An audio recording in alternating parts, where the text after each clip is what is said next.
7 Februarie. Gods wet gegee om 'n seën te wees. Moet vir alle nasies 'n sterkte wees. Jou God het jou sterkte gebied. Betoon u sterk, o God, wat vir ons gewerk het. Psalm 68, vers 29.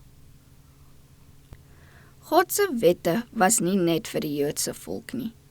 Die Sederwet is gegee voordat die volk wat Jode genoem word bestaan het.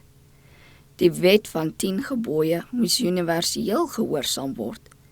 Die offerstelsel is bedoel om die een groot offer voor te stel, naamlik die lam van God wat die sonde van die wêreld moes wegneem, en namens die oortrede die vereiste van goddelike geregtigheid sou nakom.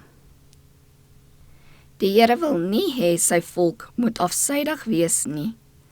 Christus se aangestelde boodskappers moet die evangelie van sy genade aan alle nasies, tale en volke verkondig.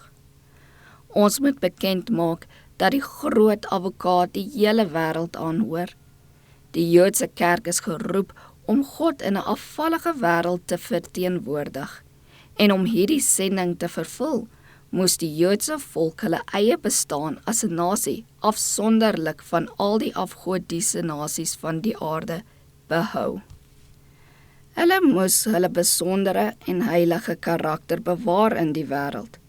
Hulle kon hulle eie geestelikheid behou deur te doen wat Adam en Eva nie reg gekry het nie.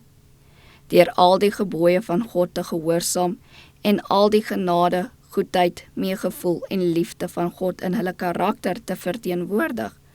So kon hulle elke nasie met hulle pragtige karakters oortref, want deur 'n rein en gehoorsame volk sou die Here sy ryke seëninge openbaar.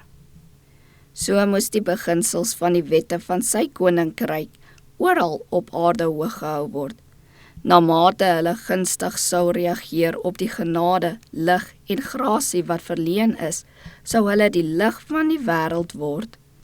Hulle sou mense se aandag voortdurend op God vestig as wyse, foutlose opbeheerser. En die lof van God sou op die ganse aarde wees. Die Here is ons God en hy het vandag dieselfde doel met sy gelowige, loyal volk.